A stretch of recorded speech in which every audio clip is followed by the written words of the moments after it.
4장 5장 말씀입니다.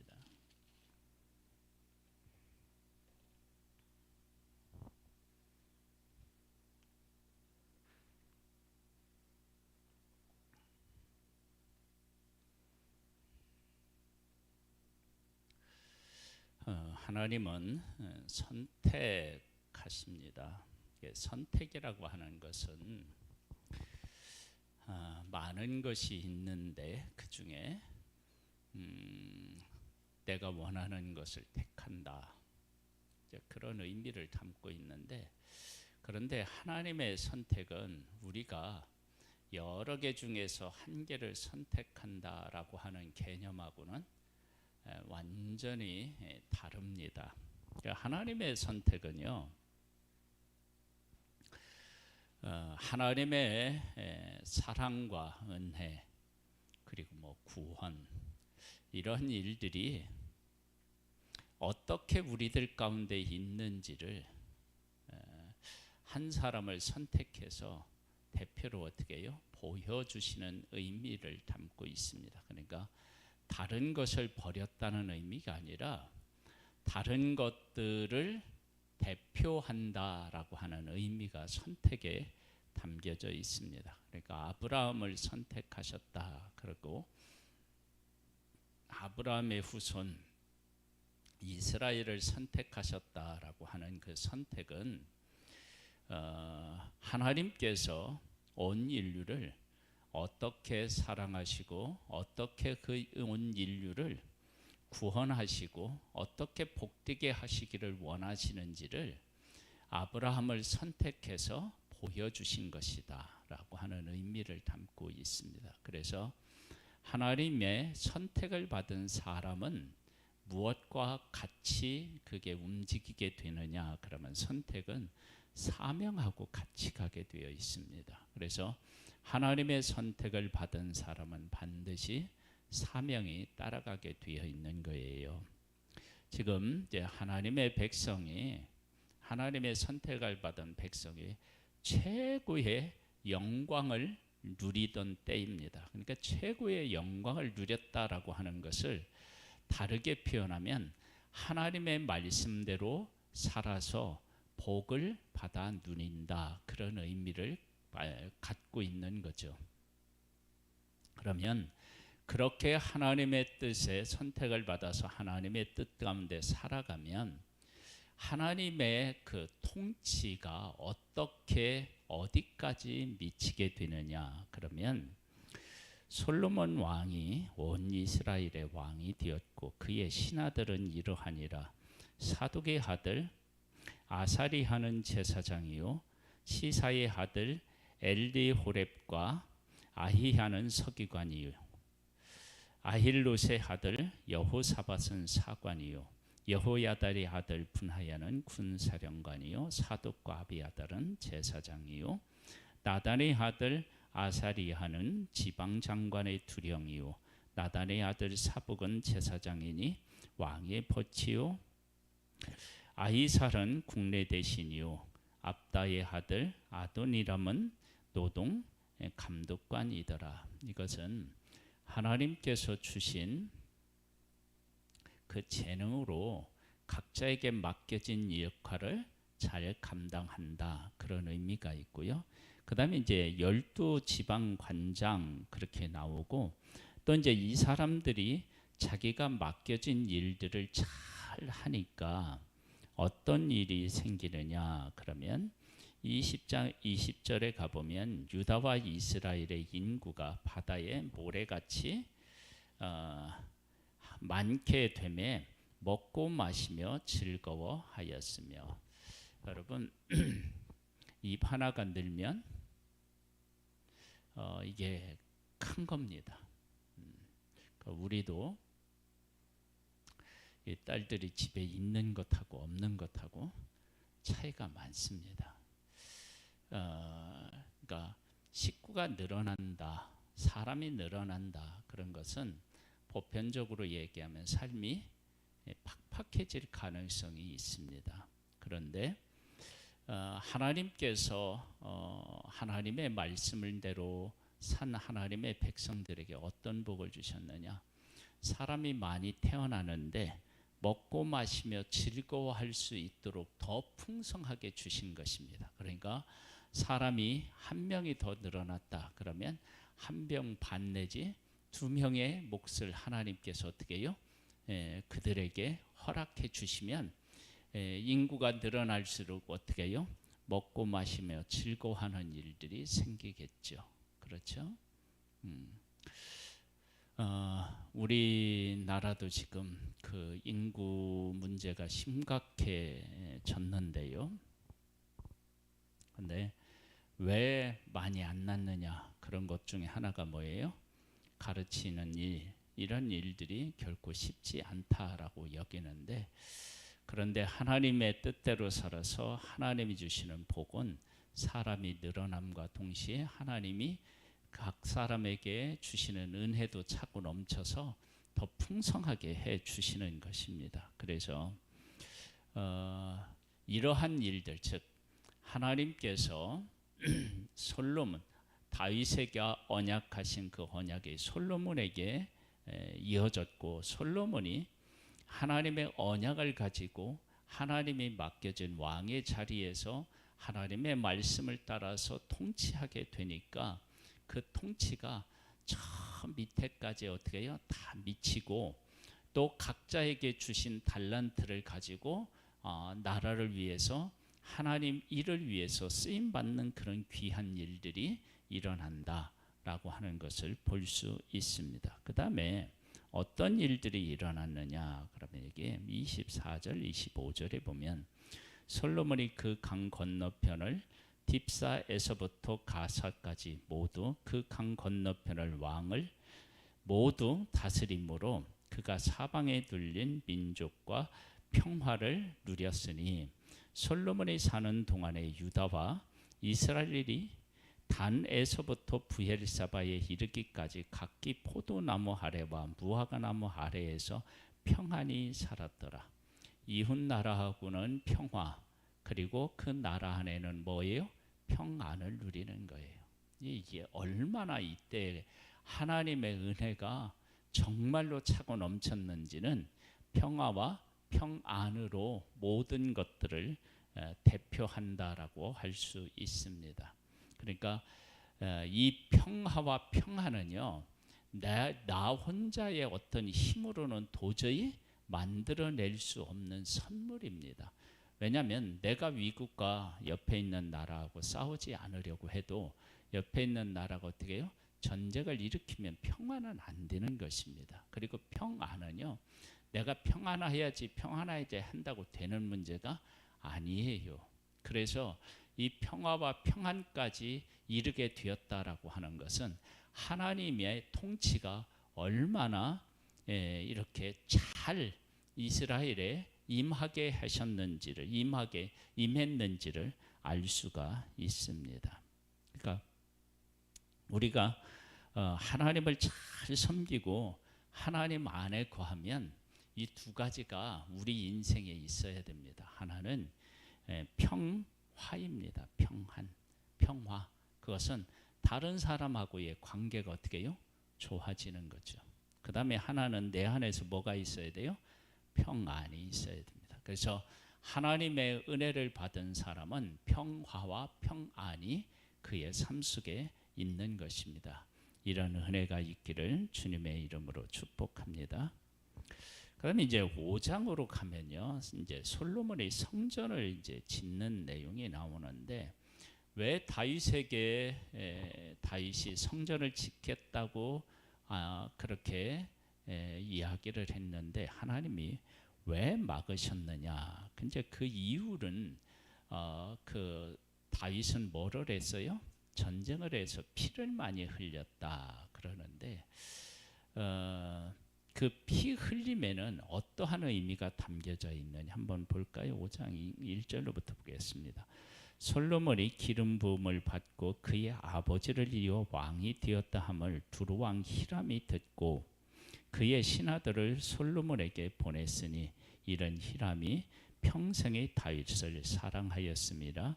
이에 솔로몬이 히람에게 사람을 보내어 이르되, 당신도 알거니와 내 아버지 다윗이 사방의 전쟁으로 말미암아 그의 하나님 여호와 이름을 위하여 성전을 건축하지 못하고 여호와께서 그의 원수들을 그의 발바닥 밑에 두시기를 기다렸나이다. 내가 전쟁을 했어요. 그래서 다윗에게 패했다고 생각해 보면 다윗에 대한 감정이 좋을 리가 없죠. 그러니까 언젠가는 반드시 원수를 갚겠다 이런 마음이 있겠죠. 그런데 솔로몬이 왕이 되고 난 후에 솔로몬의 지혜가 그리고 솔로몬의 부귀와 영화가 이게 보통이 아닌 거예요. 그래서 내가 살아남기 위해서는 이스라엘과 무엇을 할 수밖에 없어요? 교역을 할 수밖에 없고요. 이스라엘과 잘 지낼 수밖에 없는 상황이 된 거예요. 그러면 이것은 곧 무엇을 의미하느냐? 그러면 다윗 시대에는 전쟁을 했기 때문에 사람들이 이스라엘이라고 하는 나라에 악감을 품을 수가 있는 거예요. 그런데 솔로몬 시대에 와서는 그게 안 되는 거예요. 왜냐하면 워낙 격차가 나는 것도 그렇고, 그 다음에 또 뭐냐면 솔로몬이 다스리는 이스라엘이 워낙 힘이 강하고 또 그 이스라엘을 중심으로 해서 막 무역이 이루어지고 그러니까 이스라엘과 사이좋게 지내지 않으면 안 되는 상황이 되는 거예요. 그래서 이스라엘을 인정하는 거예요. 그러면서 평화를 누리면서 평화를 추구하면서 그렇게 살 수밖에 없는 환경이 된 거예요. 그러할 때에 즉 주변에 있는 나라가 하나님의 백성이 성전을 짓는 데 있어서 성전이 지어지는 것, 즉 하나님께서 택한 이스라엘을 인정한다는 것은 하나님을 인정한다는 것인데, 그렇게 주변에 있는 나라들도 다 이스라엘 하나님의 백성을 인정하고 하나님을 인정하게 되는 그때에 무엇이 성전이 지어지는 거예요. 그래서 이 성전은 우리들이 얘기할 때 어떻게 얘기하느냐? 그러면 성전은 단지 이스라엘만을 위한 집이 아니다. 이것은 뭐냐면 만민을 위한 집이다. 즉 하나님의 백성들이 하나님 앞에 제사하는 거지만 그 성전이 지어질 때 상황을 보면 주변에 있는 나라들이 다 하나님의 나라를 인정하고 하나님을 인정하고 그렇게 했을 때 성전이 지어진다.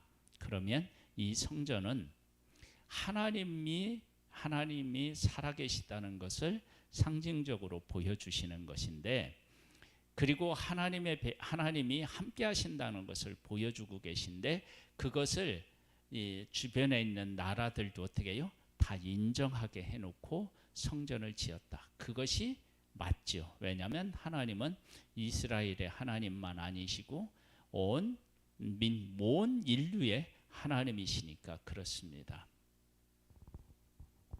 그 다음에 이 성전을 이제 지을 때 세 개조로 나누잖아요. 그래서 두 조는 쉬고 한 조는 일을 하고, 그래서 두 조는 한 달을 일하고 두 달을 쉬는 거예요. 여러분, 이렇게 되려면 두 가지가 충족이 되어야 됩니다. 하나는 사람이 어떻게 해요?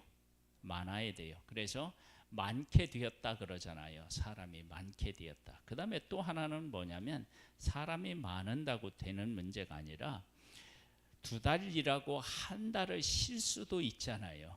근데 한 달 일하고 두 달을 쉬잖아요. 그것은 그만큼 경제적으로 어떻게 해요? 여유가 있었다. 그런 것을 우리가 알 수 있습니다. 그러면서 사람이 많아야 3계조로도 나누고, 그리고 부유해야만 한 조가 일하고 두 조가 쉬는 일들을 할 수가 있는데, 이 모든 것들이 다 뭐냐면 하나님의 성전을 지을 수 있도록 하나님께서 모든 것들을 다 주관하셨다라고 하는 사실을 알 수 있습니다. 그래서 하나님이 성전이 지어질 때 하나님의 백성들은 하나님과 가장 친밀한 교제와 만남의 그런 관계가 형성되었고, 하나님의 성전을 지을 때 아무런 걱정 없이 성전을 지을 수 있는 외부적인 모든 상황들, 사람도 많고요, 물질적으로도 풍요하고요, 그 다음에 주변에 있는 나라들도 다 하나님을 인정하는 이렇게 완벽하게 모든 것들이 다 준비되어 있는 상태에서 성전이 지어졌다. 왜 그러느냐? 이 성전은 하나님을 예배하는 처소로, 하나님의 임재를 상징하는 것으로 하나님의 성전이 지어진다라고 하는 것은 하나님께서 하나님의 백성들과 영원히 함께 하시겠다라고 하는 것을 어떻게 해요? 그들이 고백하고 그 하나님과 함께 하겠다라고 하는 의미를 고백하는 것이잖아요. 그런 것들이 그들에게 지금 살아 있는 거예요. 그런 상태에서 지어져야지 막 도망 다니듯이 막 억지로 빼앗아서 짓고 그러면 그 하나님의 성전이 성전답지 못했겠죠. 그렇죠? 바벨론의 포로로 갔다 잡혀서 돌아올 때 성벽도 쌓고 또 성전도 재건하고 할 때 여러 가지 어려움이 있었잖아요. 근데 그 어려움이 있었을 때 하나님께서 그 어려움 중에서도 회복의 은혜를 베풀어 주시고 하나님이 함께 하셔서 성전을 지어요. 그 지어지는 과정에서 사람들이 하나님의 하나님 되심을 만나게 되고 그리고 고백하게 되는 거예요. 그러니까 하나님의 성전은 사람들로 하여금 하나님을 만나고 하나님을 경배하게 되는 그러한 일들이 성전 속 지어지는 것 속에 있어야 되는 거예요. 왜냐하면 그 하나님의 임재를 상징하는 곳이 지어지는데 하나님과 더 멀어지고 하나님하고 관계가 없다면 말이 안 되기 때문에 그렇습니다. 그래서 하나님께서 성전을 짓기 이전에 누구도 준비를 해 주셨느냐? 히람, 이 왕도 다윗하고 어떻게 해요? 평생 서로 사랑하는 관계가 되었는 거예요. 그래서 성전을 짓는데 필요한 목재를 공급하는 데 있어서 즐거이 할 수 있도록 그렇게 하나님이 미리 다 준비를 사실은 하신 거예요. 그렇게 해서 성전이 지어지는 것입니다. 그러니까 우리들도요, 하나님의 일을 하려고 할 때 이러한 것들을 잘 기억해 두고 우리가 하나님의 일을 하는데 무턱대고 하나님의 일이 빨리 진행되는 것 그것만을 추구하면 안 되고요. 하나님의 하나님 되심이 어떻게 그 일들 속에서 나타날 수 있느냐라고 하는 것을 더 중요하게 여기고 때로는 기다리고 때로는 어려움이 있어도 도전해서 나아가고 하는 일들을 지혜롭게 잘 판단해서 해야 됩니다. 그래서 때로는 하나님의 때까지 길이 참고 기다리는 것이 필요합니다. 나는 지금 해놓고 싶은데, 그래서 다윗도 성전을 짓고 싶은데 하나님이 노하니까 뭐 했어요? 성전에 필요한 것들, 뭐 설계도라든지 또 뭐예요? 재료라든지 이런 것들을 준비를 해놓고요. 그리고 다윗은 죽고요. 그 다음에 이제 그것으로 다 안 되니까 더 요구를 하는데, 그 나무를 하나님의 성전을 짓는 나무를 가져오는 데 있어서 막 전쟁하라고 빼앗아다가 그렇게 지으면 성전이 의미가 얼마나 이렇게 뭐랄까요? 의미가 없어질까요? 그런데 다윗과 히람 사이에 어떻게 해요? 이렇게 서로 사랑하고 그러는 관계에 있어서 그 아들 솔로몬이 지켰다니까, 그래 그럼 내가 마음껏 내가 널 지원해 주지. 그래서 그 사랑의 관계 속에서 보내오는 목재를 가지고 재료를 가지고 성전을 짓는 모습을 보게 됩니다. 참 아름다운 하나님의 일이죠. 그렇게 우리들도 어떻게 해요?